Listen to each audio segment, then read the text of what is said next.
With Kentucky Senator Rand Paul about that and much more. Senator, good to see you tonight. And so let's just start quickly with the question that I asked him. And I think for you it'll be relatively easy given your earlier positions. But knowing what we know now, would you have authorized the invasion into Iraq? No, I think the invasion of Iraq was a mistake, and I thought it was a mistake even at the time. And I think it's a mistake for a reason that I think is consistent with a lot of other things that have gone wrong in the Middle East. I think when we've toppled secular strongmen, secular dictators, we've gotten chaos and the rise of radical Islam. So you have Iraq now that's almost like a vassal state for Iran. You have Iranian troops in Iraq. Iran is much stronger now with Hussein gone. So I think really the objective evidence on the ground shows that toppling Hussein made us less safe as a country. But also the same applies to Hillary's war in Libya. Toppling Gaddafi made us less safe.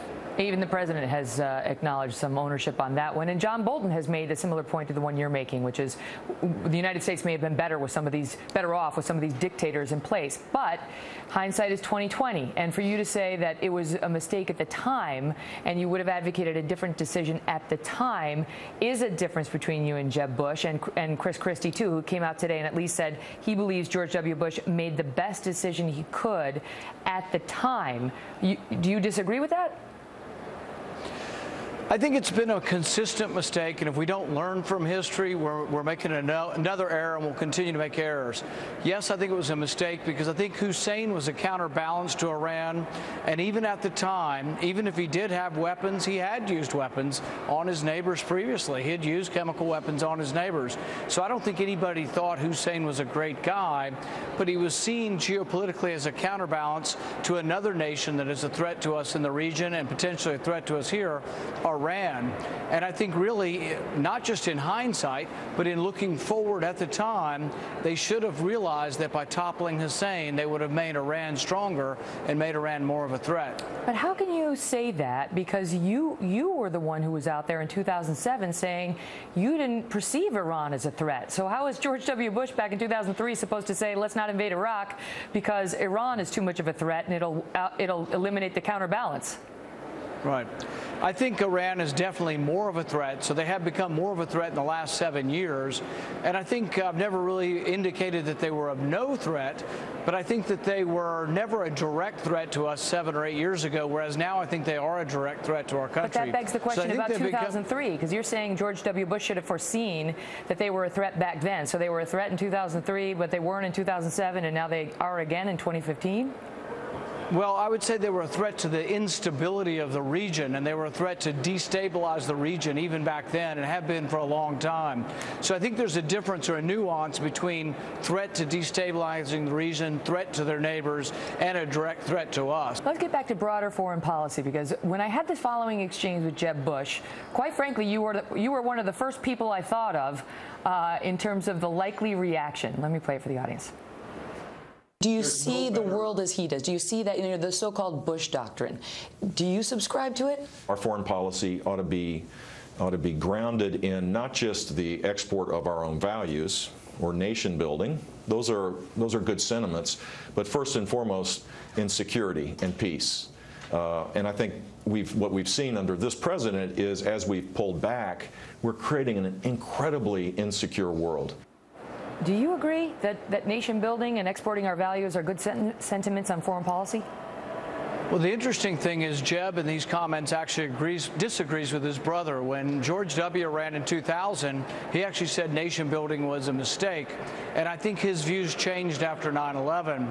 But I do think that there is a lot of evidence that we are not very good at creating nations, and that when we try to create nations by toppling governments, that really the opposite has happened. How about the Patriot Act? Because you are reportedly getting ready, perhaps to engage in another long speech of sorts in the Senate. That's what I've heard on the Patriot Act and civil liberties and our protections. This has been an ongoing issue in the country, especially since Edward Snowden revealed what he revealed. And I know that you had defended him to some extent, and yet the director of national intelligence said that he endangered us, that he cost us greatly in national security, and so did his counterpart over at the DIA said that he endangered American troops. So what is the point? What are you about to do, and how do you respond to those who say that your position endangers security? I think the greatest thing that has endangered our security in the last couple of years was when the Director of National Intelligence lied to us, because you need to have trust in your intelligence officers. They have such great power. The intelligence community could do horrific things to invade our privacy, and I think most of the time they don't.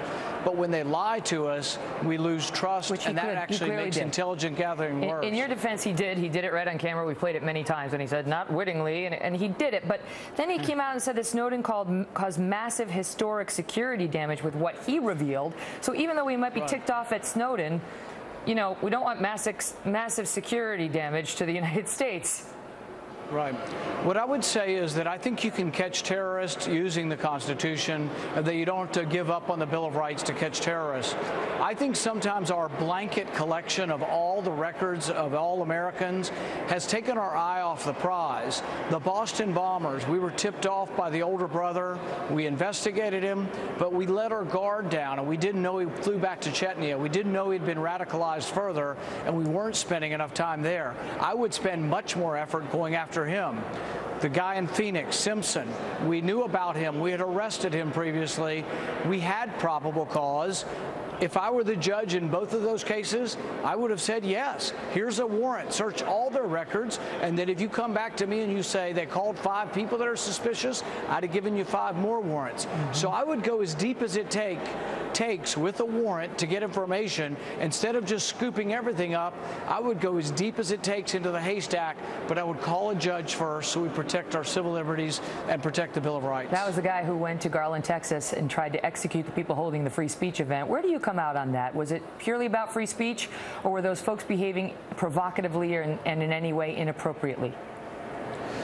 Well, you know, the First Amendment's about protecting speech that we find unacceptable. It's easy to, if I say, oh, I love Megyn Kelly, she's a great journalist, that's easy to accept. But if I say something really terrible, that's harder to accept. And there are really despicable things that are actually said, and that's the harsh language you have to accept on the First Amendment. However, if I were their parent or their priest or their friend, I would advise you not to trash other people's religion, that doing it gratuitously isn't good for peace, it isn't good for things.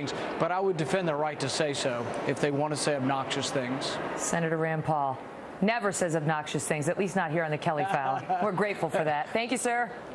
Thanks, Megyn.